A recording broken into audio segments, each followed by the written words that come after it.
Hello everyone, welcome. Hello. Welcome to the live stream. Hi, how you doing? How's it going? We're live, we did it. In fact, I'm seeing one thing I gotta fix with my setup right now. Let's go back to the BRB screen. Fix this bad boy. And we are so back. Oh man, how's everyone doing? See, we got Coral Sands, 59. We got Day Swallower, hello, welcome. Haven, welcome to the live stream. So happy to see you all here. We're gonna have some fun today. It's gonna be productive. Katie, I see you in chat. It's gonna be productive. We're gonna have fun. We're gonna do some story planning. Yeah, that's about the whole thing. Let me tell you what the rundown for the stream today is. Because I've been seeing what's going on in the Discord. And I saw some people asking questions today about Scrivener. If you've never written with Scrivener before, then today I'll give you a little rundown on how it works, what are its strengths, what are its weaknesses. This will not be a huge, long part of the stream, but it will be a good part of the stream. Millennium Storyteller, hello, welcome back. Thanks for joining us again. What else are we doing today? I'm gonna show you guys a plot framework that I found for planning my story. Phantom, hello, welcome. I'm gonna show you a plot framework that I found today for my story. We're gonna talk about when do you start writing? When do you feel confident enough to start writing, stop planning, and actually get some words down? And then we're starting with today a very important discussion. One that may lead to some enemies, some controversy, that may lead to some clips, that may lead to some canceling. I'm talking, of course, about the number one thing we all need to discuss, which is our Halloween candy. Now, I am here, this is I'm from America, so I don't know how many non-US viewers we might have tonight. I know I do another live stream. If you didn't know, Tuesdays and Thursdays, as we're planning our novel, do those earlier in the day for me, so that our friends over in across the pond can join America. But the candy we have here today is largely going to be candy that we have here in the US. Now here's the deal. I consider myself to be a candy expert. And I don't know how many of you feel like you can say the same thing. I worked at a baseball concession stand for like 6 years. And you know, your boy was taste testing, quality assurance, trying the supply.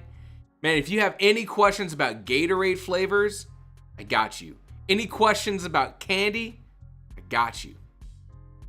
Those are some very fun years of my life in a small little concession stand surrounded by a cornucopia of candy, chips, soda, Gatorade, and fried foods. My dentist loved me. And so what we're talking about today is we're going to be going through and doing a tier list of some of our favorite or least favorite Halloween candies. There are some real winners here, and I'm gonna need some opinions in the chat, because there are also some things here that I would rather throw away. Than have in my Halloween candy bag. And I know everyone's got their thing, but there is a definitive answer to some of these candies. Are they S tier? Are they A tier? Do you throw them away? Do you give those to your younger brother? That's what happened to me. I was the younger brother. I didn't get the good candy. I got the dregs. The orders that we have here Don't bring up apples, Isabella. I'll bring up an apple tier list. Don't tempt me. We have the tiers. We have S tier, top of the order. These are the things that like you celebrate. You celebrate when you go up to that house, you open up your candy bag, stick out your bucket, and someone puts that in there. Those are the things you celebrate. And then we have all the way down to F, the things that you would rather throw away. And then never had it. I'm gonna avoid using the never had it because like, what's the point? Chocolate liqueurs, are those the candy that actually have liquor in them? They weren't giving those out in my Southern Bible Belt Halloween location growing up. All right, I'm gonna start with what I believe to be one of the worst candies. If I'm going to get a chocolate bar, that chocolate bar better not be packed full of air. That's wasted space. I want this bad boy to be dense. A Three Musketeers. I'm just moving it up. A Three Musketeers. When you put that in my Halloween bucket, I'm considering egging your house. A Three Musketeers is pretty low on the list for me. The whole idea is that this is like whipped chocolate, whipped nougat. Come on. They're skimping on the flavor. I think this is a solid C or D. I wouldn't say it's an F. Pilot Alex Wassman, you made it. Let's go. I wouldn't say it's an F, but it does not deserve to be anywhere near the top.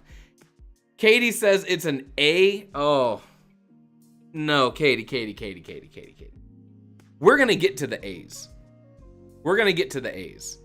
It's not a Three Musketeers. Let's bring out our 100 grand. 100 grand's this mix, right? It's chocolate, it's caramel. I think a little crunchy. It's not one of those name brand candy bars, but it's not one of those things you're excited to see, but you're interested. And as a kid, you get so much mileage out of the name 100 grand. You get some mileage there. I don't think it's up here with the name brand super awesome candy bars, but I don't think it's up here in the A's either. 100 grand is passable. It's acceptable. And I think that means it is low B, high C. Mario says they forgot what they taste like. Exactly. You don't forget what a Snickers tastes like, but you can forget what a 100 grand tastes like. I would put this at the bottom of B, maybe top of C. Millennium Storyteller there. I feel ya. I'm going to give 100 grand the benefit of the doubt for right now. And that means we get to bring out the Airheads. Oh, the Airheads. Now here's the thing, that baseball concession stand that I worked at, we had boxes on boxes of Airheads. Boxes on boxes. Meaning that I was an Airhead expert. You could eat the Airhead just like it was, and it was good. Great flavor, great texture, chewiness. But here's the thing. If you were smart, you take the Airhead, and let me know if you did this. Let me know if you did this. Take the Airhead and you could whip it back and forth, shake it, and you could condense that Airhead like to the density of a red dwarf star, right? All of that candy, all of that flavor to the bottom of the Airhead bag, and you're left with this ball of pure bliss. But here's the Airheads. There's tiers of Airheads. You could do a whole tier list for Airheads. All right. But all in all, you can't go wrong with an Airhead. You cannot go wrong with an Airhead. Phantom says Airheads are goated, but I can't eat them that much since I got braces. I knew it. I had the same thing happen to me. Some of those years in the concession stand had the braces. It was a trying time. That's an A, though. That's an A. Here is the hot take of the day. Here is the hot take of the day. We're going to bring out Almond Joys. And I don't think they have mounds on here as well. So we're gonna consider this bad boy to be the same thing. Even has old people tastes. What is that? Do you like the little, are you a butterscotch fan? Blue Airheads, Millennium Storage, blue Airheads are A tier. The white Airheads, S tier. S tier for sure. Now this is divisive, right? The Almond Joy. Some people really love coconut. Some people really love the coconut. Some people absolutely hate the coconut. They say, oh, the texture. Oh God, the texture. I can't enjoy this delicious candy. The texture. Come on, grow up. Grow up. Millennium Story, come on. Put your adult pants on, grab an Almond Joy, and enjoy life. Now here's the thing, I think mounds are different. Mounds, they don't have the almond, which a whole other controversy there. If you look at an Almond Joy and a mound side by side and you had to guess which one is supposed to be called mounds, the one with the bump on the top or the one that's flat on top, what's happening there? Someone get to the freaking bottom of this. Almond Joy. Almond Joy. A tier. A tier. 59 says probably a C for me. Pilot Alice Wasserman, Almond Joy, S tier, no question. Margot says, I just love eating unpopular fruits in front of my picky friends. All right, all right. Katie, enjoying Almond Joy is a mark of maturity? Yes. Yes, it is. Because the people who can enjoy Almond Joys, minus those who are allergic to coconut, minus those people who enjoy Almond Joys just have a better time at life. They enjoy more things. And that takes life experience. Amanda taste in class. Baby Ruth. Let's bring this out here. Baby Ruth, we're gonna start moving quicker. Baby Ruth. Chocolate peanut butter caramel. Here's the thing, all these big candy bars, it's just different ratios of chocolate, caramel, maybe peanuts, maybe nougat. Baby Ruth, better than a Three Musketeers. I think we can all agree to that, right? Better than a Three Musketeers. I would rather eat a coconut macaroon over an Almond Joy. Totally fair, totally fair. Baby Ruth, I say C. I agree with Millennium Storyteller. Not great, not terrible. Not great, not terrible, but way better than a Three Musketeers. You know you're getting your money's worth when you bite into a Baby Ruth and it's got like the peanuts versus a Three Musketeers, which is half air. Need I say more? Never had a Baby Ruth or a John? You should try one. You should try one. Now's a great time. You can go buy entire bags of candy for $20. And no one bats an eye. If you do it in like 4 weeks, people notice. You do it now, you can get by. All right, we're moving fast. Butterfinger, easiest conversation I've ever had. S tier, let it get stuck in my teeth. I will take that. I will embrace that. That's just like a second meal. You eat it once and enjoy it. It comes out of your teeth and you enjoy it a second time. What other candy gives you two? What other candy lets you enjoy it twice? All right. Candy corn, lazy. Nestle Crunch, most people don't like. I do, but I understand. You know, I understand. I'll put it up. I'll put it in D. Candy corn, it's lazy. It's lazy. It's just sugar. It's just sugar. There's nothing else. Doesn't have different flavors. White and orange and yellow. It's not different. Look, I get it. Hey, you know what? Hey, come here. Look, I get it. I get the candy corn thing. I've gone through those periods of my life too, where sometimes you're just in the mood for something that's, you know, not like advanced, something that's not nice. You just want something you can eat by the handful. I get that. Candy corn is great for that. Now here's the deal.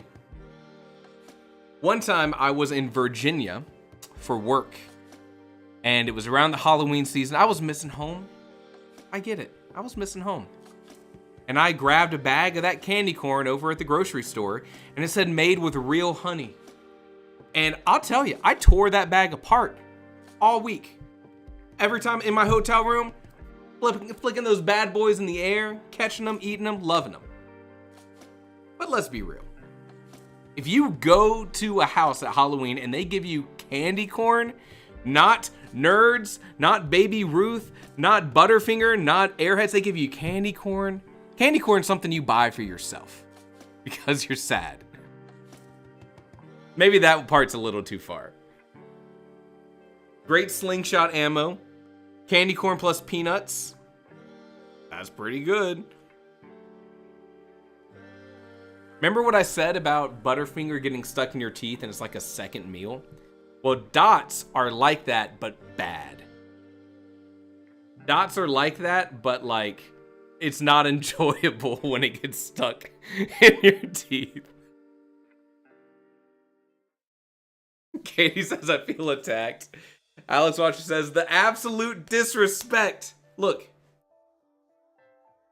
you didn't want controversy. You came to the wrong stream. That's my nickname. Controversial Carson. I think I want to take that one back. I don't want to be called Controversial Carson. Don't clip that. Candy corn is the backbone of Halloween. All right, here's the deal. Millennium Storyteller, you've convinced me. I'll move it up to the front of D tier. But that's as far as I'll go. All right, we got work to do. We got to keep going. Fun Dip.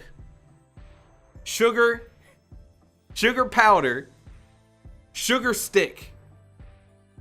Lick the stick. Cover it in spit. Stick it in sugar. Stick it in your mouth. Let me ask you something. Oh, here, let me make sure you're seeing my screen for this. Let me ask you something. You go and you get a Fun Dip packet, all right? I need to know.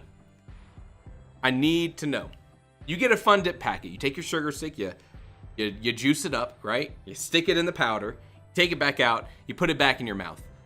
Are you just eating flavored spit? Are you just eating flavored spit? I just want you to really think about it. Don't just say, "Oh, he's being think about it." I think you're just eating flavored spit the whole time.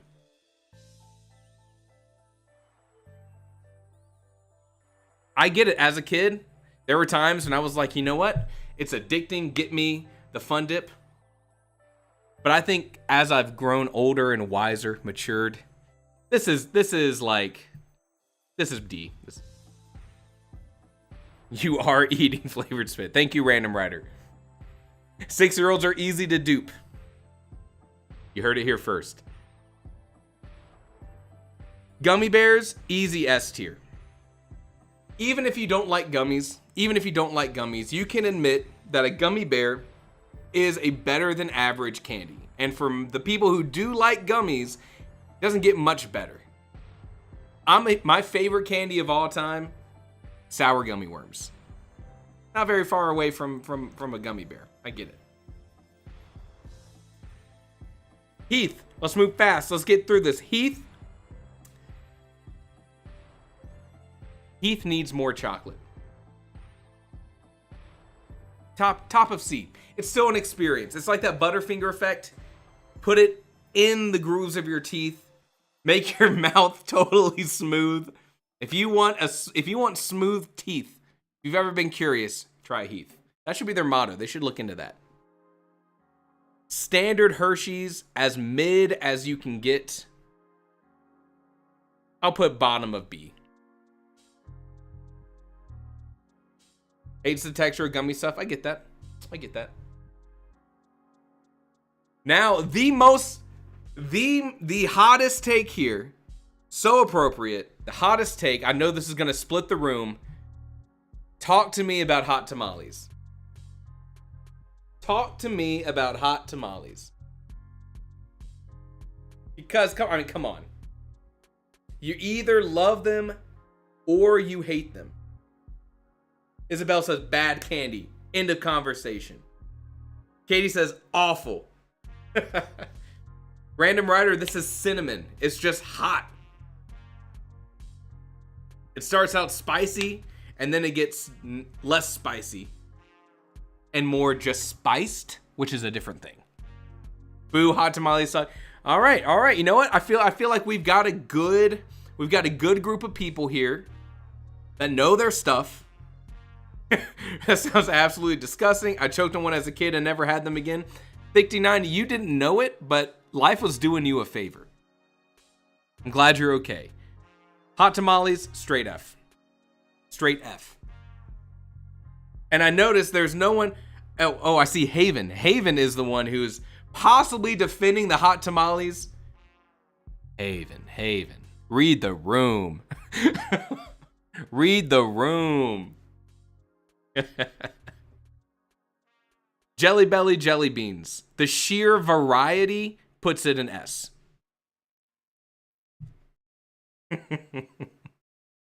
Jelly beans as a Halloween candy get an S because every time the experience is different. Every time the experience is different. Now, sometimes you may even get real lucky and you end up with the Harry Potter. What's the Harry Potter one where the flavors are like super insane? Someone help me out. What is that? What's the, I feel like it starts with a B. Bergam Pops? Birdie Bots. Birdie Bots. Thank you. Look, once you get those and you also have the Jelly Belly, look, that's a whole night of fun. Now they do that as a game. You can buy the jelly bean purposely bad ones. Look, I get that. S tier, every experience is different. Margot's over here eating the soap jelly beans thinking that she's discovered the new flavor. You know, you don't have to brush your teeth if you eat the soap jelly beans. It's true. Bean Boozled, that's right. That's it, Kiera. Can I eat it? Scarred for life. All right, Jolly Ranchers. Jolly Ranchers, easy A, possibly an S. The flavors are just so intense and wild and fun. It's like the Airheads in that capacity. The only downside, and as a kid, you just live with it. You just accept it and live with it. The only downside to the Jolly Ranchers, they just mess up your mouth. Just like rub it raw. They turn into like spikes. They get splintered. They get like the jelly beans get splintered and your tongue, your taste buds get stuck in there. You get wedged. Look, but as a kid, the pain is part of the experience. You know. So eat them in one go or eat a few of them. You have to toss the rest. I know they're loved. Didn't like the pain. I get it. Every Jolly Rancher has a hint of blood flavor by the end of your Halloween night. Oh, that sounds bad. I don't like that. Hershey Kisses. I've never had a Hershey Kiss. I imagine that they're... I'm just kidding. Oh, I gotcha. Oh, that's so good. All right. Oh, did I? Look, Hershey Kiss. Hershey Kiss. Here's the deal. The chocolate is not good chocolate. That's not a hot take. That's fact. The chocolate is not good chocolate. But let me finish. Let him cook. Let him cook. There is something about the shape, the eating experience. The unwrapping of the Hershey Kiss. It's an A. It's an A. It's an A. You're right. Look, who do we see over here? It's, Random Writer says, it's not good chocolate. It tastes good. Evil Genius says, it's a B. It's no better than the bar. I hear you. It is no better than the bar. But the eating experience has to be taken into account. Kit Kat. Every time I have a Kit Kat, I always want it to be a little bit better. Just a little bit better. Sometimes you get a Kit Kat, you crack it open, and it looks good. It's got that like trapezoidal profile. It looks different than the rest. It breaks apart, or you can be a Neanderthal and eat the whole thing in one fell bite. But I always want it to be a little better. I think it's A. And if Kit Kat as a whole was just a little bit better, it would be an S. They are good. They are good. The wafer in the middle, so good. All right. How many of you have just been straight up lied to about these Krabby Patty gummy candies? Can we talk? Can we talk about how this is just corporate capitalism sin at its best, or worse, depending on how you want to take that? It is just like, it's not good. It is a scam. I love gummy things. None of these things are flavored any different. It's bad. It's bad. This is an F. Don't waste my time. Worse than hot tamales. I would rather have a hot tamale, because at least that's an experience, you know? At least. Lifesavers hard candy. I'm sorry, Margot. I'm sorry. There's a whole world of better gummies out there. A whole new world. Stop, don't sing that. That's copyrighted. Would you rather have a burger flavored gummy? One time, maybe you've seen these videos. One time, I ordered this thing from Japan. Some of you might know what I'm about to talk about. I ordered this thing from Japan, and it was an entire fast food meal in powder. Some of you are already figuring this out. What you did was, there were different powders flavored and colored as different things. You mixed them with water in different ways to make all the individual components of a fast food meal that was all really tiny, right? So like, you took the beef powder, you added some water, you formed it into a patty, you put it in the microwave, and you heated it up, and it became your patty. You did it with the buns with this yellow powder, put them into molds, put them in the microwave. They rose like bread rises in the oven. There was even lettuce. You put water with this green powder, and it like absorbed the water and then became like almost like crispy like a lettuce leaf. All right? It didn't stop there. French fries? Yes. It didn't stop there. Ketchup? Yes. It didn't stop there. Cheese? Do you really want to know? It didn't stop there. Even soda. By the end of it, they even had the little packaging. And by the end of it, you had like a microwaved tiny burger where the patty tasted like patty, like the meat. The bread tasted like meat. Look it up on YouTube. You'll see what I'm talking about. The fruit, the classic hard lifesavers. Pretty good. Pretty good. Top of B. Top of B. Yeah, it's not... The microwave burger thing, not like the best culinary experience, but like, hey, you're not doing anything on like a Saturday at 2 p.m.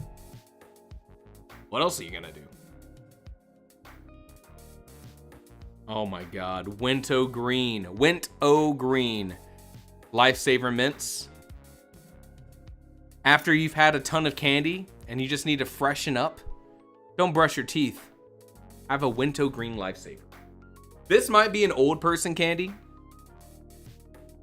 This might be an old person candy. I see Evil Genius in the chat says S rank, better than any mint by power. Yes, 100%. Is it a mint? I wouldn't say so. A mint in my mind is like, has a utilitarian aspect of like, hey, I'm gonna make your breath smell better. This just tastes good.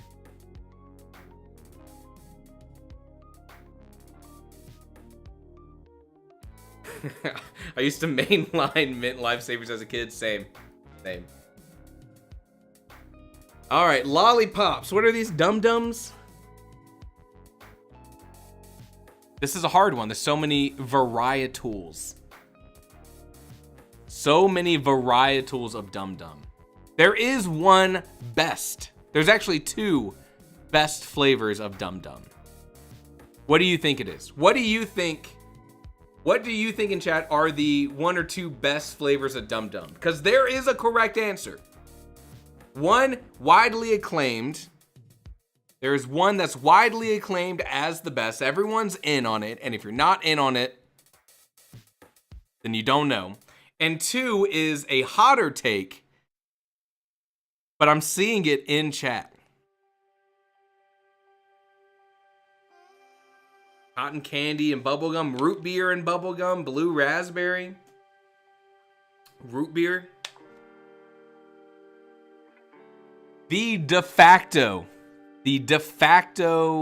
Dum Dum king or queen is the blue raspberry.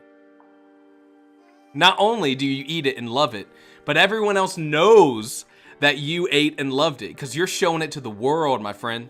You're showing everyone. You're showing everyone. I am a partial fan, or I'm a fan of the bubblegum flavor as well. But root beer, Dum Dum lollipop lovers, I hear you. I hear you. Now here's the thing. Dum Dums are good, but how are they as a Halloween candy? If I'm at a bank and I get a Dum Dum, S tier. If I'm at the grocery store and the cashier hands me a Dum Dum, S tier. But if I have a bucket full of candy, if I have a bucket full of candy and I stick it out and it's full of Snickers and it's full of Nestle Crunch and it's full of Lifesaver hard candies, and then I get a Dum Dum, you know what? 59, I agree with you. If you get one, F tier. First off, that house should be burned down. That's not fair to any child. But if you get a handful, we'll say, I'll go with you. I'll go with you, 69. Say bottom of A. Bottom of A. Almost a B. Bottom of A. What's the flavor of blue raspberry? It is a concoction. No one knows. No one knows. All right. Let's bring all the fellas over here that need to be over here together. We're doing these fast. Doing these ones quick. Regular M&Ms. Regular M&Ms. B. Nothing special. Yeah, they were great in World War II when they were invented, so that they didn't melt in transit. They melt in your mouth, not in your hand. Times moved on. Times changed. M&Ms with the peanut. S. S. M&Ms with the peanut is a de facto S. Unless you're allergic to peanuts, they're probably an F. Otherwise, S. If it ain't broke, it doesn't need fixing. I get that. I get that. Reese's Pieces, or if you're lame, Reese's Pieces. Yeah, I'm talking to you. Doesn't quite hit like the peanut M&Ms. but better. About the same as a regular M&M's. It's a C, and here Evil Genius says it's a C. Understand, fully understand. I would be totally okay. You ever stick your candy in the fridge for a few hours, especially Kit Kats? I've done that with some candy bars. That's great. Butterfingers. Sometimes I'll buy like a 2-pack Butterfinger thing. I'll eat one. I don't really want a second one. I'm not a huge sweets person. Toss it in the freezer, have like an extra cool dessert later. Reese's are all right. They get sickening after a while. Yes. Good call, good call. Skittles. Look, we all know. We all know. This isn't a conversation. We're just all in agreement. That's an S. It's not top of S. That's an S. What more is there to say? Someone's gonna come in and say, I don't like Skittles. It's an S. Sour Skittles. Sour Skittles, an S, and they do physical damage. Is that an S plus? I'll let you decide. Mike and Ike's. They do have pretty good flavors, way better than Dots.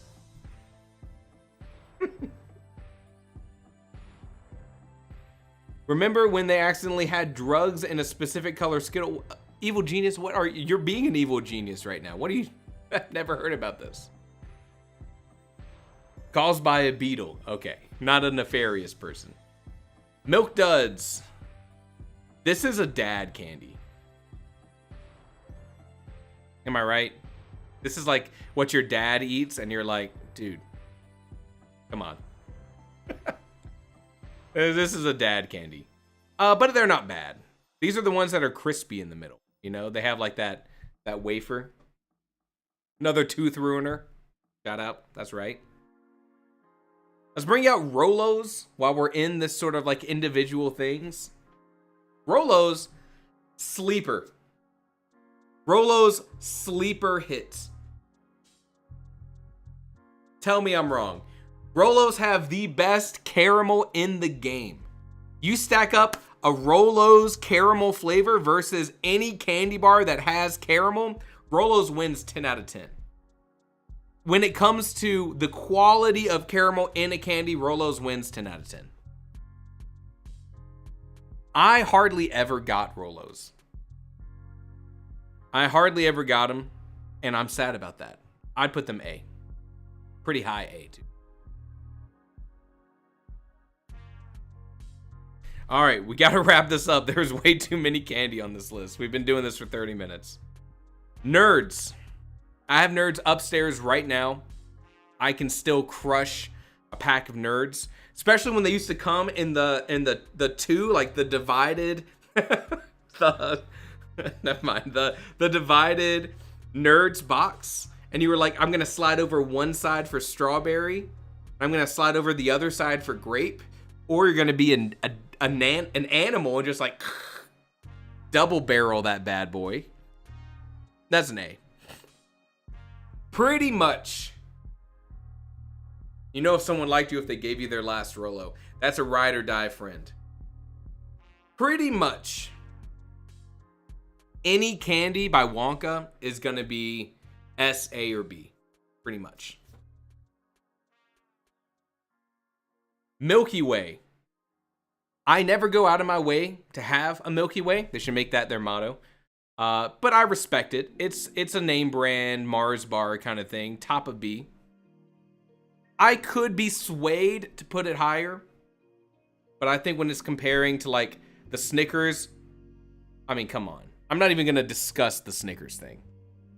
It's not even worth it. There's no conversation we could have that you convince me that a Snickers is not the top tier candy bar. Unless you're just a contrarian. Same thing with Reese's. Let's be real. Something about the Reese's peanut butter. I mean, come on. Who's competing with that? What other candy bar featuring peanut butter is going to make you say, oh, I wish I had that instead of a Reese's? Come on. Snickers ice cream is S tier. Regular Snickers is A tier.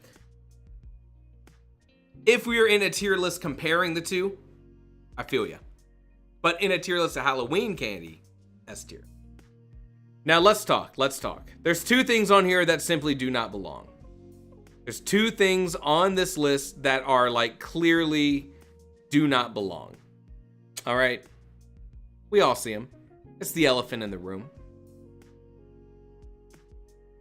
Who in their right mind is out there purposefully, on purpose, on Halloween, giving out Tootsie Rolls? F.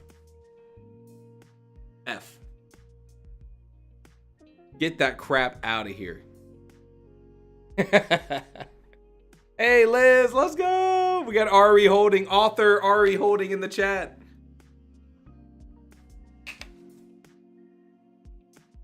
Also, who's giving out pretzels? Who's like, you know what? These kids need something to balance out their candy. Let's give them something crunchy and salty. That is an F tier candy to give out. Toothbrush, I've never tried one.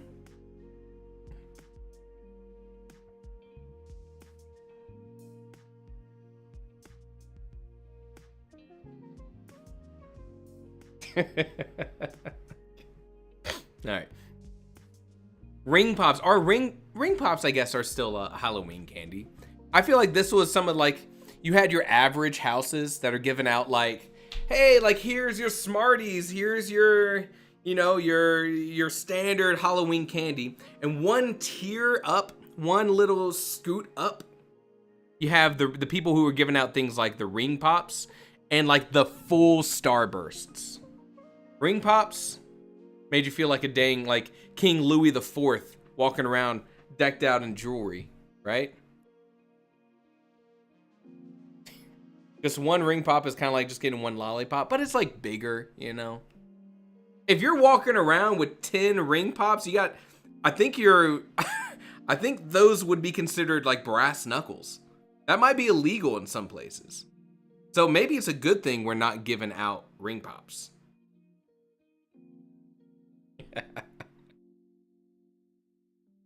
All right, Smarties.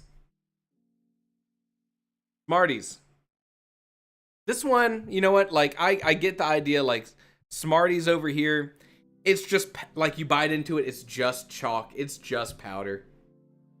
Evil Genius says S. I feel like Isabel's about to crack down. Isabel, what would you rate? What would you rate these?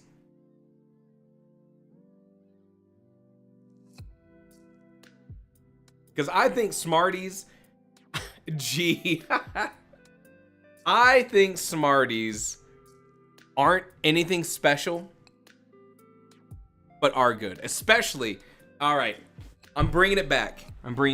Hold on, let me, come talk to me here. Smarties, kind of a gateway drug.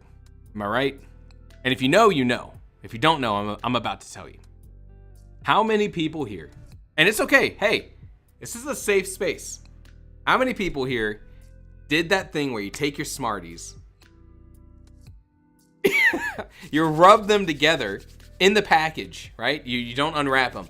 You give them one of these. I haven't thought about this in 15 years. Give them one of these, mess them up a little bit, mess up the chalk in there. You open up one end of the Smartie. You know where I'm going with this? Don't lie. Maybe it was only me in my Christian middle school, and that's the closest thing we got to doing anything crazy. But hey, do not lie. Am I the only one that had a fun childhood?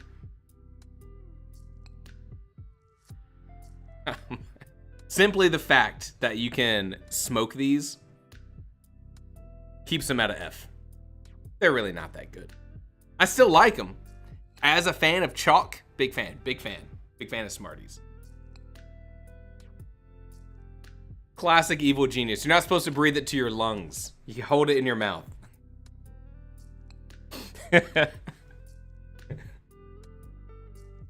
Smarties made it to D. but nowhere in not any higher. Sour Patch Kids, easiest S I could ever give. The fact that there are people who can get Sour Patch Kids in their Halloween candy and then a couple weeks later just go buy huge bags of Sour Patch Kids, a testament to like how great of a candy it is. Easiest S I'm giving all night. Maybe besides the Snickers. Starbursts, here's the deal. Pink Starbursts, S. Easy. So good. What flavor is it? No one knows. So good. Yellow Starburst? Yellow? You know what? There's a reason that when you get just the 2 packs of Starbursts, they're legally required to give you a pink one. Because the sheer disappointment of opening up a Starburst package and not getting a pink Starburst ruins Halloween. Still an S though. Orange for the win. Orange. I can respect an orange Starburst, but it's still no pink. Still no pink. Pink is strawberry? No one knows. No one knows. Swedish fish. What is the flavor of a Swedish fish? Red? That's an A. Swedish fish always felt like a higher class of candy. Cough syrup flavor. You're not wrong. Swedish fish always felt like this is the candy that rich people can get. That rich people eat. They fly it in from Sweden themselves. But look. If I got a pack of Swedish fish, my Halloween bucket, it was one of the first things to go. A tier. You know, you've heard me say it. You know I'm a sucker. Maybe not the right choice of words here. I am a lover of the sour gummy worms. My favorite, personally. I cannot be swayed. We need to get through this. This is supposed to be a productive stream. What have we done here? All right, we're gonna go rapid fire here. Rapid fire. Cookie dough bites. What the heck? Evil Genius says rich people giving out cookie dough bites. Not in my town. Not in my town. I wish. Twix, an interesting eating experience like a Kit Kat, but better. Top of A, especially if you get the full bar. Ooh. Top of A. Twizzlers, you either like them or you hate licorice. This is a licorice style candy, by the way. I don't know if you knew that. That's a style of candy. Twizzlers, of course, this are strawberry flavored. Pretty good. I would say upper B. I'm trying to get through it. We got work to do. Red Vines are better. Katie?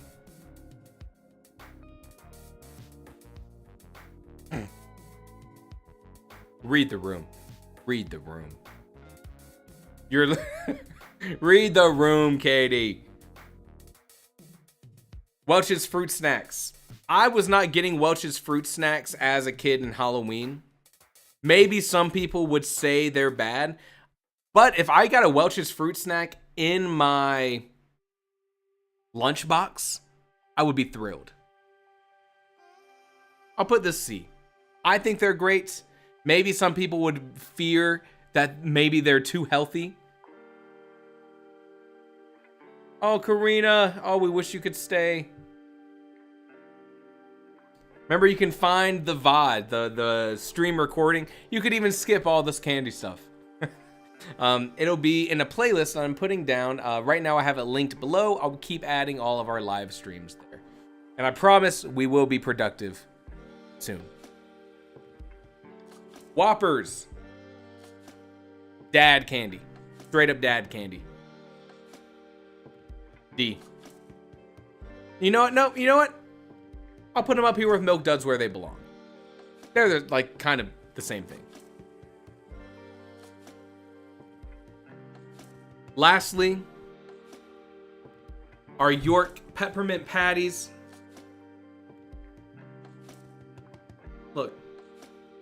You've had a long day.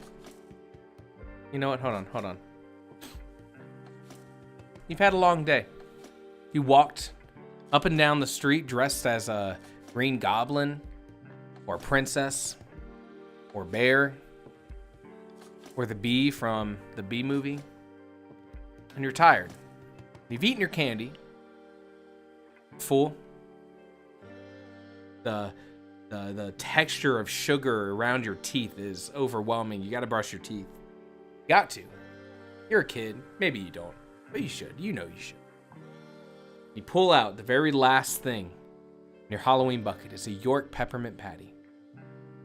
First off, wow, so pretty. This feels classy. This feels fancy. You open it up. You put it up to your ear. You crack it open. It goes whoosh. Like an angel.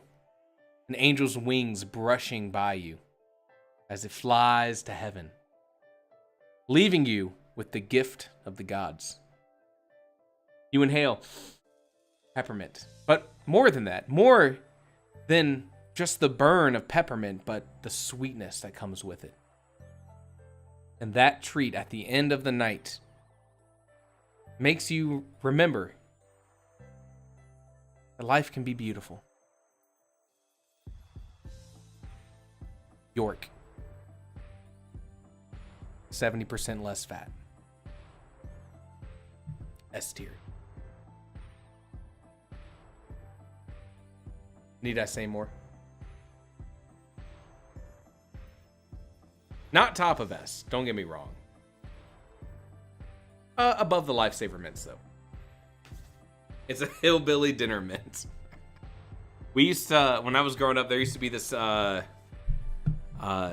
this really local southern food place nearby.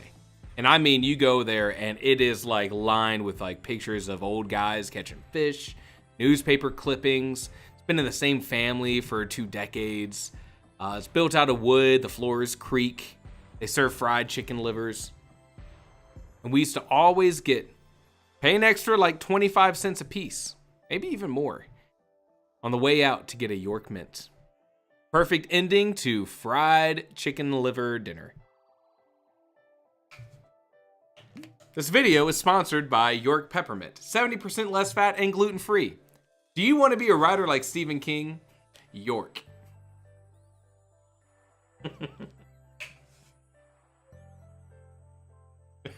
All right, that is the final tier list.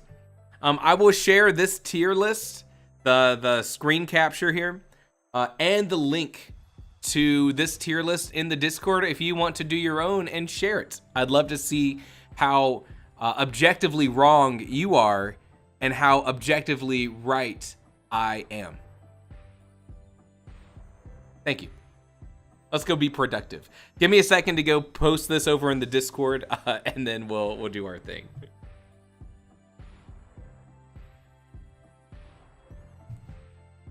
Do a little screenshot here. Oh, shoot.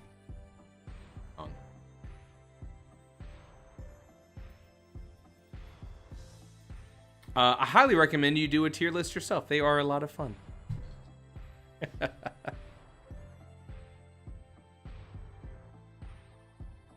All right, I'm putting this in the November Hangouts. If you're not part of the Discord, give it a shot. It's a lot of fun. Candy tier list. And the link. And then we got some freaking work to do, dude.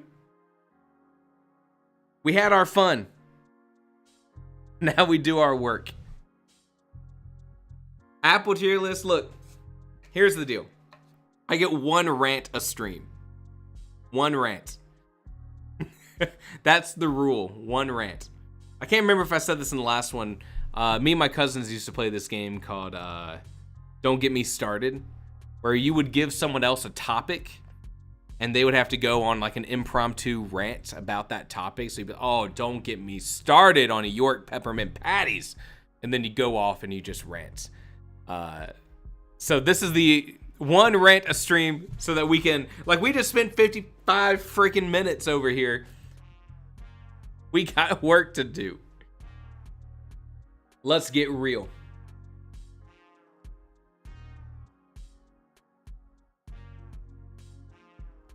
$1.4 rants final offer. Let's get oh god, let's get useful, let's get productive. Let me tell you what I did today, because I messed with my story a little bit. I cast my story. Since we've last talked, since this is our US stream, not our UK stream. Since we last talked, here's what's happened. I went through, I've built out all the characters I know I need to have in my story based on my plot dump. My plot dump does not cover the entire novel, but it covers everything from how I want the story to start to my inciting incident. And I'd like to expand it to a little bit more about like what our characters learn about some of the secrets of the town. Oh my god, Margot has their Neo keyboard ready. Let's go. That bad boy can hold 3 different stories. And I also fully typed out the crime that's going to happen in my story. So I have all the details about exactly what happened, what the killer did to try to hide their crime. And I was able to distill that out into some specific clues that I want my characters to stumble upon. And then I went through and I cast my characters. This is more than I typically type out for the characters I want to have in my story. Got young Keanu. I got the love interest. I got the sheriff of our little town. And the deputy. And our mayor. You guys know who this guy is? Our mayor, represented by the lovely Ted Danson. We have our killer, we have the inn owner, we have all kinds of different people. That helps me further create those characters. Not everyone's gonna have that same approach. No Bob Boss for a story set in a Bob, I said Bob Boss. He do be the boss though. Yeah, that was Ted Danson. So I went through and I cast these characters. At some point, I really want to do a video on including diversity in your story. I just never really know how to approach that topic very well, but it's something I think is really important.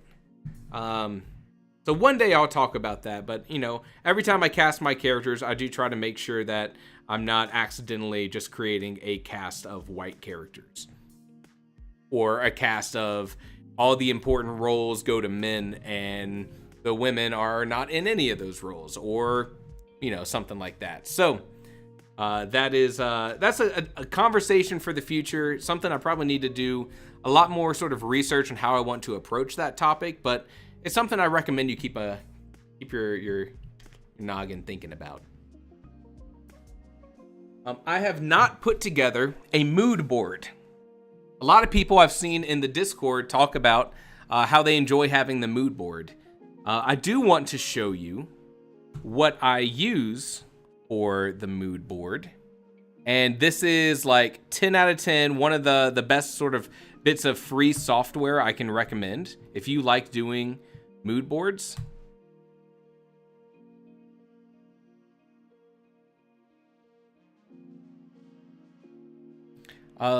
RE asks, I don't understand mood boards. This is just visual inspiration. Honestly, yeah. Honestly, it is. And I'm not working this with a mouse, so I'm going to be a little... Remind me later. So here's the thing about mood boards. Mood boards are purely for your own inspiration for writing. It could be something through Pinterest. It could be something through this program I'm about to show you called PureRef. PureRef is a great bit of software. It is free. You can choose to donate to the creators if you end up really liking it. PureRef is great. But the goal of a mood board, you could definitely say that, like, hey, like what Isabel said, like it helps retain the vibe. Let me give you an example. there's a fantasy short story that I've kind of dabbled with a couple times, and it takes place, I said fantasy, I mean science fiction. It takes place on a world where the architecture is heavily inspired by Africa and Asian influences. And so I feel like both of these styles have like a very interesting vibe. And so I kind of want to blend them together. And so using a visual mood board, which you could just say visual reference, I can grab a bunch of different pictures of these different kind of locations for how I want to kind of kickstart my brain to understand. Emma North just subscribed. Thank you so much. I forgot we had that alert set up. Shout out Emma. So like if I had these two different styles of architecture that exist in the world, and I just want to put my head into the space, kind of kickstart it in the right direction, a mood board is a collection of images to help you do that. Definitely you could sort of kind of reduce it down to just helping you have the right vibe when you're writing. But it could also very much be the kind of thing where, you know, you grab images that really have the atmosphere that you want to portray in your novel. And when you're writing scenes for that kind of content, it's kind of a way to make sure you're not forgetting anything important. This is, and I'll pull it up here, show you guys. Yeah, this is Pure Ref, all one word, Pure Ref. A simple reference image viewer. This is a free piece of software. Like I said, you could choose to donate to the creators if you would like. It is completely standalone. It's super lightweight. And the way that it works is you just can grab images that you want and put them in this basically ever expanding sandbox kind of. So like, let's say I really liked this image. If this is even an image, I can copy it, paste it in here. I can resize it. I can move it around. I can even go in here and I can do things like I'm going to add in, where is it? A note and say, this is my icons or my locations, or you can even have the name for a specific city or a town or a village or a location that you want to collect images for. But the cool thing about this is that as you're working on it, very easy to save, very easy to copy and paste things into the program, and it is forever expanding. This can be as big as you need it to be. And it's really cool to have a really big sprawling kind of mood board. Yeah, who was that said, 59 said you can draw on it now too. I'm not good at drawing. Maybe someone else would be able to use this better, but you know, you can connect things, draw arrows, whatever the case might be. And I could imagine if you have a tablet, you could do some really cool things here in grouping things together. But it kind of comes down to this.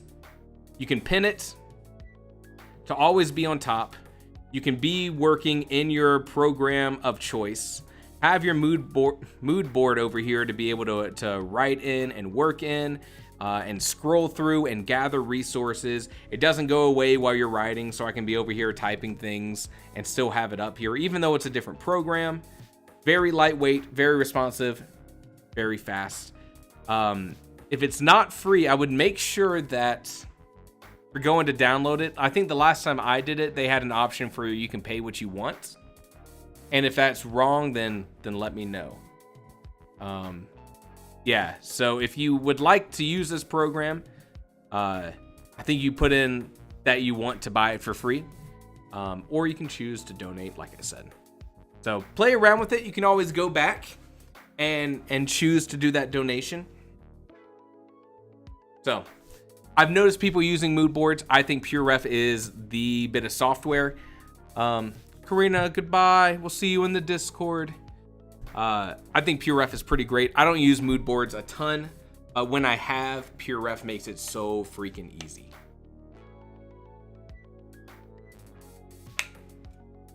All right. So all of that being said, I'm about to tell you what I am planning on doing, and then we're going to take some planning time. For my novel, I feel like I'm about at the point where I can at least start doing some of my plot framework. And that's big. I could try to keep planning more detail with the opening image, or try to expand my plot dump that I'm doing with more detail. But I posted this over under my little story workshop bits in the Discord. And I found, just doing some Googling, a plot framework. I'm pulling it up over here. That I was kind of vibing with. So this website's from, it looks like a writer named Zara Altair. I haven't read any of their books or anything, but they did a blog post on a mystery novel structure simplified. And I thought this was exactly how simple I wanted my plot framework to be. I didn't need a Save the Cat style big, here's 25 plot beats. I didn't need a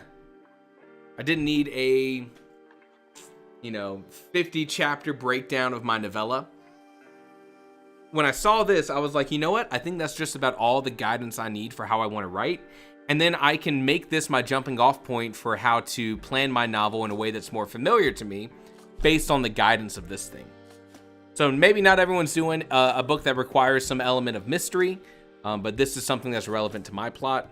And very simply, part one here, spend 10% of your total word count on the setup. And this blog post does go into to talk about specific kinds of things that you would want to accomplish in each one of these parts. So give a sense of the time and place, introduce the sleuth, show your sleuth in action, demonstrate one of those detective skills, introduce the crime, take the case. Doesn't directly apply to me, but there are elements here I can apply to my story and kind of use this as, I'm kind of going to merge this with some other plot frameworks that I'm already pretty familiar with. And so I like this. I especially like the fact that we have these percentage values, 4 parts, 4 act, whatever you would want to call it. 10% of the total word count, that's your target for getting everything set up, introducing all the main players. 40% of discovery, us trying to figure out what happened for this crime and sort of figuring out that there's more going on in Whittier, Alaska than meets the eye. 40% of the funnel, in the case closing in, answering questions, getting to the figuring out how this crime happened. And this is going to be, in my book, like a domino effect. There's one video I did a while ago, it was called talking about the shapes of stories. And it was the idea that you can plot out on a line. Here's the start, here's the end of your book. And here's all the questions that we ask and when they get answered. And I'm a pretty firm believer that past the midpoint of your novel, I only want to be getting new answers as opposed to asking a bunch of new questions. So in my book, something I'm trying to shoot for is about after the midpoint of the novel, I want a lot of the questions that have been asked beforehand to now start domino affecting into figuring out who the killer is. That's this funnel. And then finally, the last 10% of our story is the reveal, the conclusion, the confrontation, etc. So I like this idea. I like this approach. I can use some of the little tidbits that this blog post, and I'll put this in the chat in case anyone's interested.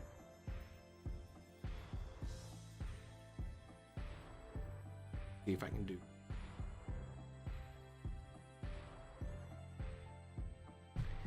Here is the link to this if anyone is interested. I'm going to follow some of the kind of things that this person talks about, but I'm also going to shape this into your typical kind of 3-act story, right? So we're going to have, here's the opening image, here's the inciting incident, here's our character not really wanting to commit to following the events of the inciting incident, and then here's 50% of my novel where a lot happens, and then here's the conclusion. So I found this. I didn't do a ton of Googling, but I felt like I was pretty lucky in finding this early on and being like, you know what, this makes sense to me. This is not going to be my only plot framework. I'm going to kind of twist this together with other plot frameworks that I know to find something that makes sense to me. And that's something I recommend that you do. Not everything's just a one, you know, this is the one singular answer that's going to make your whole story make sense. Margot says, for mystery writers, do you prefer to start with the criminal solution known or come up with it as you go? I find that the latter helps me build up more red herrings. So from what I've read about people writing mystery, the advice that I've seen is that you want to know kind of very specifically how your crime was committed so that you know what clues are going to make sense. But if you're able to build up to it and that works for you, do it. Feel free. Now, this is going to sound kind of crazy, right? So we have a storyline A, a storyline B. You've heard me talk about that before. Storyline A are the external events of your novel. In the case here, a body being found, a murder having been committed, and all the series of events that happens after that as we try to solve it. But you might have also heard talk about a storyline B, also being discussed as like an internal story or an internal conflict. In that case, that's like the emotional journey of your story. In a lot of cases for like a mystery novel, it'll be something like, I'm a gritty detective. That's what they all sound like, right? I'm a gritty detective and, oh God, I can't talk like this. I'm a gritty detective and I need justice. Or this crime reminds me of this thing that happened in my past and it's personal. Now it's personal, right? Your emotional, your internal story, your storyline B is going to be something that's more of an emotional journey through your novel. Gritty detective sounds like Gilbert Gottfried. In my case, I'm trying to work in a romantic subplot between two characters as one of the main journeys.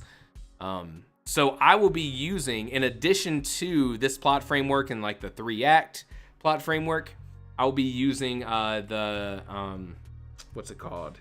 Romancing the Beat plot framework to try to build somewhat of a realistic journey for these two characters in this subplot. So that's what I'm going to be working on in the next 15 minutes as we do some productivity time. Before we get started, does anyone have any questions about their own story that you want to talk about in regards of what to do next, or if you've hit a brick wall, or if you're looking for certain resources? We'll give that a minute or two to talk about that, and then we'll do some focus time. Millennium Storyteller says, I'm not sure if I'll include romance. I'm just seeing if it comes naturally. I get that. You definitely don't want to force something that doesn't feel right. You know what I mean? But also, you know, you are the author of the story. So like whatever is going to make sense in your world comes from you. So I didn't do romantic subplots in Starlight Farm's Kennel for Talking Dogs. And that was part of that was because I didn't know if I could confidently present that kind of story. So I wrote a kind of story that didn't really have that kind of plot. So part of it may be confidence, and that comes through practice. So you might as well try. That's what Novella November is for. This is a really good book, by the way. Wow. Really feels good. Link in the description. I'm in the soggy middle. Liz, I gotta say, I kind of hate that phrasing. Just need to work it out. My story was supposed to be romantasy, and I realized why I didn't want to write it that way. I really didn't want to write it that way.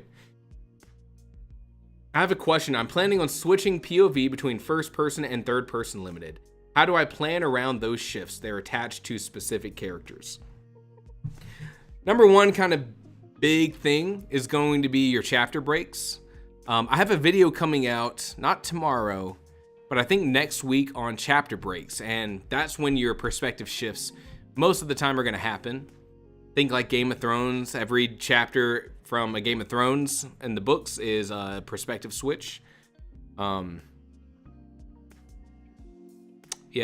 There are some authors that use a whole bunch of different perspectives and will even change perspectives in the middle of a chapter with a scene break, but I don't think that's the kind of story you're telling. How do I plan around those shifts?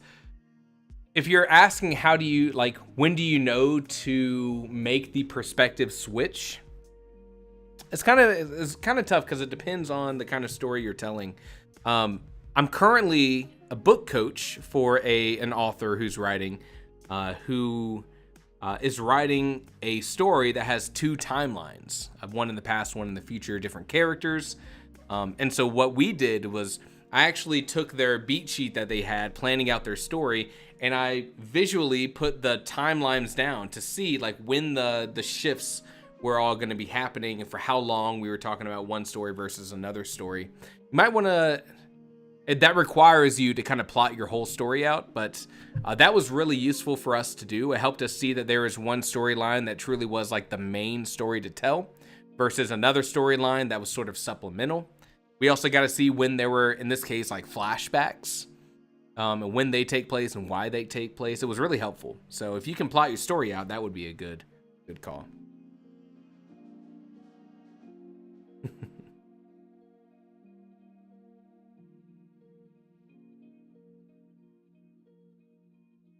$69 has some advice. Can someone please talk me out of having a single chapter in my third-person limited story being focused on a different character? I would say pretty much anytime you don't want to do something for a single chapter, because that feels really out of place. So if you're going to have things like perspective switches or different characters come in and out of your story, it's kind of got to be throughout the entirety of your story. Versus if you do it one time, that's very jarring. Like Brandon Sanderson's Stormlight Archive, in the middle of each part of his story, he has like 3 different shorts, like little excerpts, these little side stories that he'll tell a bit about. And then the next time that there's a break between part 2 and 3, we get the continuation of those things. If that was to happen just one time, that would be insane. You'd be like, why the heck am I reading about these people who live knee deep in water all the time? And now there's like no spoilers, but kind of almost never want to do something just one time. What would be the difference between a horror novel and a thriller? I'm kind of struggling with tone. Well, both of them are going to, when it comes to tone, both of them are going to take each other, they're going to take themselves pretty seriously, unless you're trying to do something like a dark comedy. The tone comes from you. It comes from how you want to present the world to the reader, right? It shouldn't be that much different between like any other sort of serious writing. Maybe let me know more about what you mean by tone.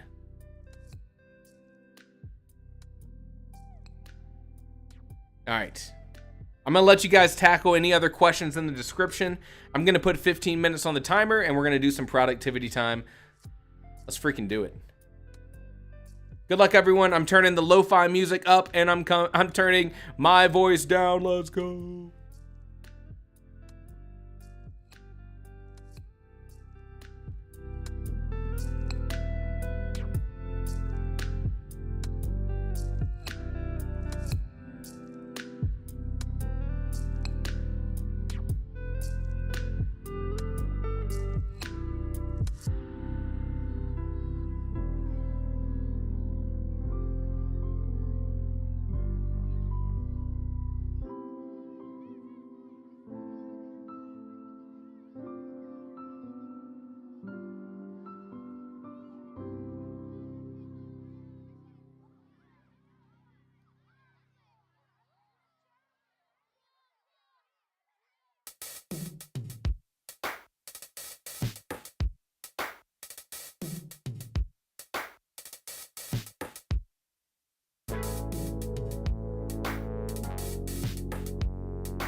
Hello, we're back. We're back. I saw some cool things happening in chat. I wanted to talk about once. What'd you guys do? How was everyone able what was everyone able to get done? Did we get some word counts? Did we get some plot stuff figured out? Did we expand on some characters? What'd you guys do?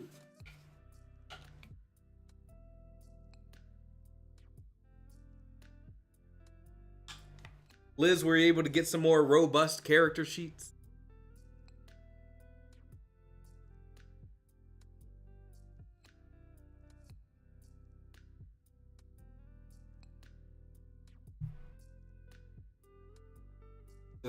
No. Was editing since my outline's done. Nice, nice. Katie has a 3-act structure with plot A and plot B. That is awesome. That's awesome, Katie. I'm so glad to hear that. You know, I'm seeing some real potential in my story too. I'm getting these inklings of little ideas based on how I'm phrasing all my plot stuff going through here. So like, I took what. So here, let me share my screen. One of the reasons I use Scrivener is you can do things like embed entire web pages here. So like I took that plot outline and I put it in Scrivener, and now even if I were to work offline and not have connection to the internet for whatever reason, I believe I should still be able to see that web page. I've done this with entire Wikipedia articles on different things, and read more about this plot structure. And also grabbed a screenshot online of with the Romancing the Beat plot structure. And I put both of them down in a plot framework where I just kind of I gave a name to each one of these beats. Some of them were from the mystery plot framework, but most of them I rephrased based on how I understand what I want my story to do. So instead of having something called like, show your sleuth in action and demonstrate one of your sleuth's detecting skills. My guy is an amateur. He's not really a detective, but he is someone who is going to be kind of pulled by his own internal sense of justice trying to figure out this mystery. So I don't really have like a detective I want to show their skills. But I do have a town of Whittier, Alaska that might be a little more than meets the eye. Robots in disguise. And so instead of having all of those exact plot things that we saw in that framework, I renamed them to better fit the vibe of my story. So now I have a hint of something wrong. I have the inciting incident. I have don't do it, which is when the authority figures in Whittier are going to tell my guy that he's barking up the wrong tree. Just forget it. Don't try to solve this mystery. And then the choice to do it anyways, right? So here's something you can take away when you're doing your own kind of plot framework kind of stuff. Everything is a guideline. It's not a law. It's not a rule. Change things. Do what feels right. I'm combining two plot frameworks and I'm going to plot them out together side by side. So I'm going to have storyline A in a table. Here's what I want to happen for each one of these big beats, the big things that need to change. And in that same table, I'm going to have another column for storyline B saying within the confines of this part of my story where the character is deciding to forge their own path, I'm also going to have this other objective I'm trying to accomplish based on that romancing the beat framework. And so if I can get through my story and at each one of these major parts of my story, these big beats, can accomplish these two goals, I should have a story that has good pacing, that moves pretty quickly, things like that. So keep that kind of stuff in mind, right? This is, if you pull up a plot framework like Save the Cat, which is very, very specific, even though it's very specific, make changes to that framework if it better reflects your story. Now, Save the Cat is meant to be very specific so that it takes all of that work out of your hands, but maybe apply that to a 3-act structure. And now it's vague enough that you putting your own little spin on it may be a lot more helpful than something that is so non-specific. All right, what do we got? 59 says, what skill does the character use to claim the death people think is a suicide is actually a murder? Maybe play up his perception or maybe psychology knowledge. You're absolutely right. Right now, there's going to be this element of, it's not so much that our main character picks out the sleuthing details to see the one thing that no one else sees, but it's more of they see something that very clearly tells them that this wasn't a suicide or something like that, but the authorities of the town are telling him, no, it was a suicide. No, don't say anything. Shut up. That's going to hurt tourism, and that'll hurt every one of our permanent residents. Right? Goodbye, Liz. Goodbye. And so it's not so much we have someone who is the detective that's able to see things that other people aren't able to see. It's that we have one person who's going to seek out the justice when the authorities above them are telling them not to. That's more of the story I'm trying to tell. That's just me. I see we got some good conversation in the chat all about your stories. This is one of this so far. You know, we've only done a couple live streams about the the planning stuff. I'm going to do one more 15-minute sprint to round everything off here, so I'm not going to talk too long. But my favorite part of this whole process has been hearing about your stories. So everyone that we have here, if you make progress on your story, go back into the Discord after all this is done and jot a little, almost like an update on your posting in that story workshop for Novella November, because at the end of the month, you're going to be able to see in real time, basically, how your story progressed through that entire month. Let us know once we start writing. Did you get 150 words down? Or did you have a blistering day? Whoops. Did you have a blistering day and you got down 1,000 words? That kind of stuff is so cool. I love that kind of stuff. So, yeah. So that's what I'm doing with my story.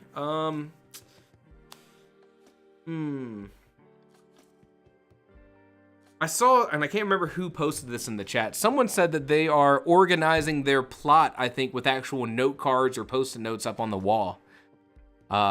Whoever that is, I love that idea. I hope that ends up being really helpful for you. I used to, when I was early in college, I was planning all the stories I wanted to tell to be the great author, right?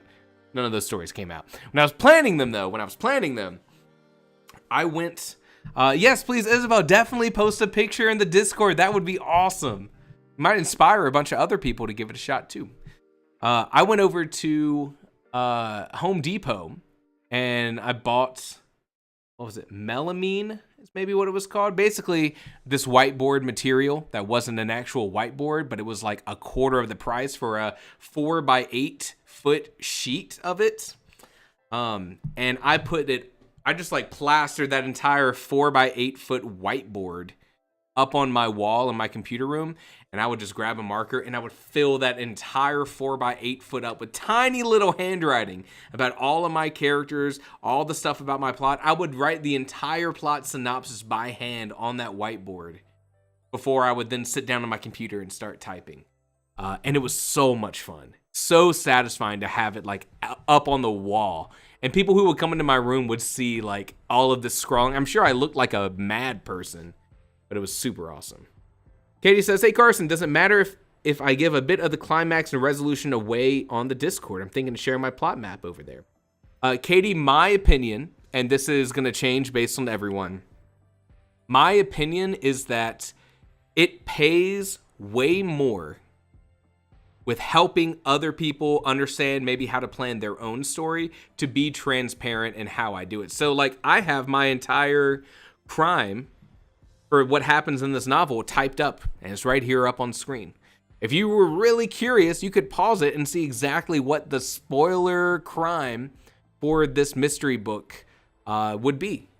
But I personally believe, and this comes from two places. First, I think that the writing process should be open. You should let people know about your writing process, because you might have the key that unlocks for someone else how they can tell the story they have always wanted to tell.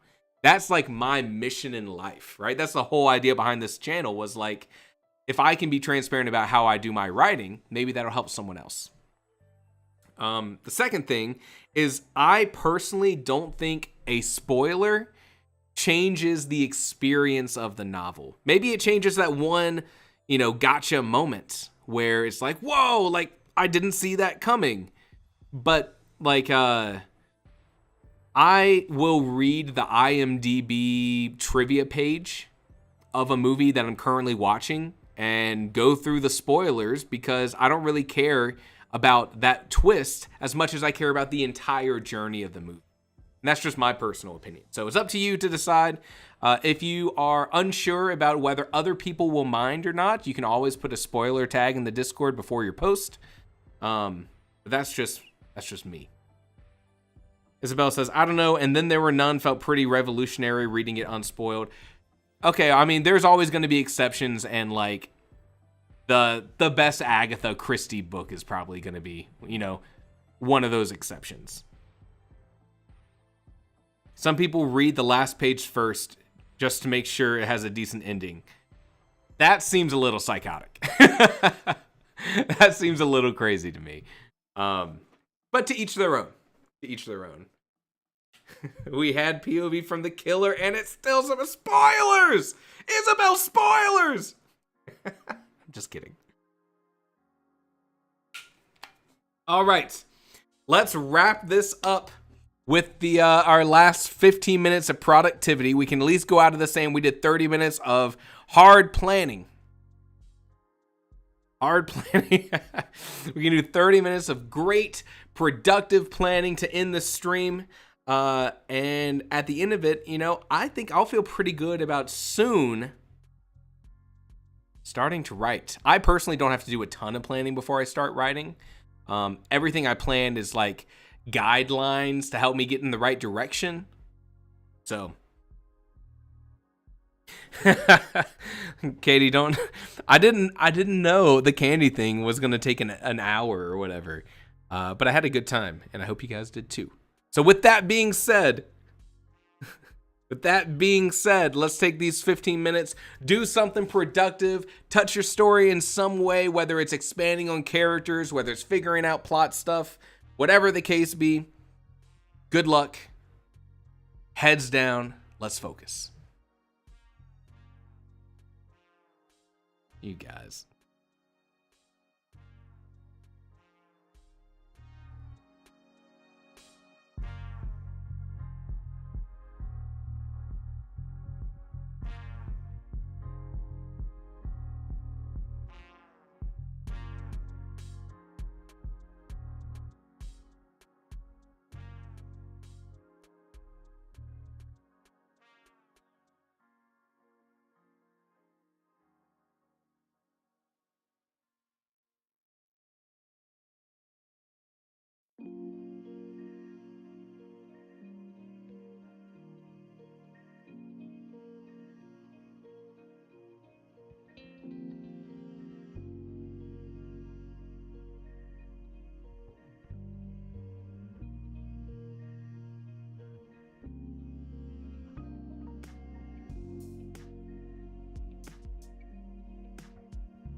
All right. Planning sprint all about over. How'd everyone do? What'd you get done? You can see I'm working on putting my kind of like plot frameworks down. I made a little table here in Scrivener. I have the beats on the left side of my storyline A framework. I have sort of the main events of each story beat. And I do that for both storyline A and storyline B. Another 300 words! Millennium Storyteller, killing it! That is awesome! Isabel says, I've almost got my book chapters entirely laid out. You guys are killing it. Margaret says, finished editing my Halloween story. I'll see you tomorrow. Yes, I will. Yes, I will, please. Katie says, almost done with the beeline structure. Now on my diagram. Think I'll be able to plan out chapters now? Question mark? I mean, how do you feel? Is that your approach? Is that something you want to try or have done before? Kind of up to you. I don't personally plan out each chapter, but I do plan out the story beats. So like while I have opening image and character introductions and hint of something wrong, these might not always correlate with one individual chapter. So just depends on how you work. I'll probably write and put the chapters in where I think it makes the most sense for how I'm attaching to this. But I say if you feel confident, then do it. Margaret says, my outline for November is up on Discord. If you haven't joined yet, please do. It's a great place. It is a great place, isn't it? We have a lot of fun there. Kira says, finished phase 1 of romancing the beats. All right. I'm excited. Everyone's making really good progress. If only we had spent less time grading candy and more time planning. Phantom says, couldn't do anything because my school district decided to block me from sharing the document to my personal account. Oh, dude, that kind of stuff drove me crazy when I was in college. There were all kinds of times where like this class would require the use of like Adobe Illustrator or Photoshop or InDesign. And so I'd have to be on campus when I was doing it, and then trying to figure out a way to like save it and export it and do everything I needed to after that drove me crazy. So I totally get that. Glad you found a solution though. That's big. That is big. Well, make sure to post your updates over in the Discord. I'm telling you, at the end of the month, we're gonna have a big party live stream. We're gonna look back at all the progress made on the Discord. I'm really excited for it. I've already got some pretty cool things in planning for November. Isn't that the crazy part? We're not even in Novella November yet. We're just planning, getting everything squared away. Tomorrow, no, not tomorrow, Friday, have a video coming out called the Amazon Ads Scam. What the heck? What is that about? Friday should be a good video. If you are new to sort of like the business side of writing, that'll be an interesting video for you to see, I think. Because there is a whole other side of what we do, and that is after you write your story, getting it out into the world. What does that mean for us? I hate the business side of writing. It is business. It definitely is business. What does that mean for us, though? Here's what I've been planning. I know probably what's going to happen with Novella November is that at the start of November, we might have a good little crowd joining the live streams, doing some writing, having a lot of fun. But just naturally, that kind of stuff is going to sort of tail off towards the end of November. If we still have a good core group of people who are tuning into the live streams and getting a lot of work done and, you know, writing their stories and finishing their stories, then we will extend the live streams to December and we will do some editing together. And I can think of a few really great ways that we could maybe even trade stories, pull some up on the live stream, do some editing in front of everyone. We've done this before in live streams before the Novella November stuff, pulling stories up on screen and talking about like, here's what was done really well, here's where I can see a place for improvement. So if you guys, the way I've been sort of phrasing it is like, if you show up, I'll be here. I will always be here to help you get to that next step. That is my promise to you. I am locked in. I'm locked in for Novella November. I'm actually contractually obligated to be locked in. I was able to find a sponsor for Novella November, which means that there's no ads running. I don't think. I haven't enabled ads to be run. And if you're seeing ads, let me know and I can disable them in the future streams. At least ones that are interrupting the middle of like all the stuff that we're doing. And that's really big to me because that means that sometimes before Novella November, whenever I did live streams, it was a lot of fun. But I always felt like there were other things I needed to be doing besides the live stream. And now that I'm writing on stream with you guys, which has been awesome, and now have found a way to sort of make it something that is, can help me pay some bills, that's really big for me. So I'm really looking forward to these live streams now that I can fully just enjoy the process of writing with you all.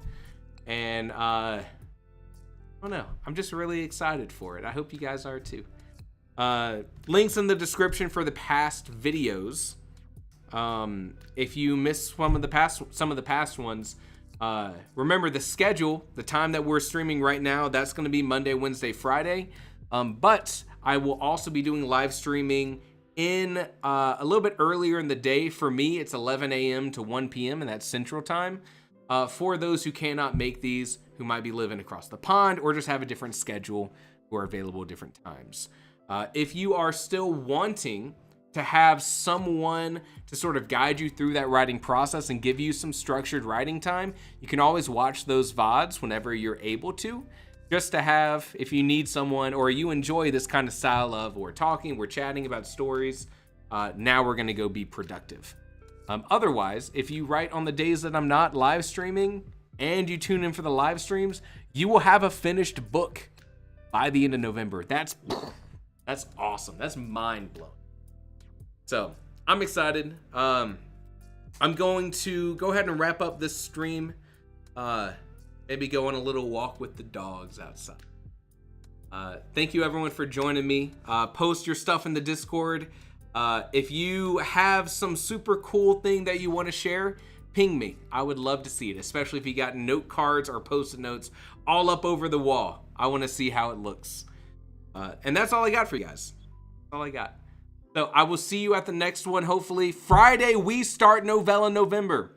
I am going into the Friday live stream not being fun, Carson. Not being jovial, Carson. I'm here to be your writing teacher. I'm here to make you write. We'll still have fun, but I will be a lot more organized about when we do our productive time. All right, everyone. Peace out. Have a great rest of the night, rest of the evening. I hope to see you on Friday when Novella November officially begins. Take care, everyone. I will talk to you later. Goodbye. Goodbye. Bye, everyone. Hello. Goodbye.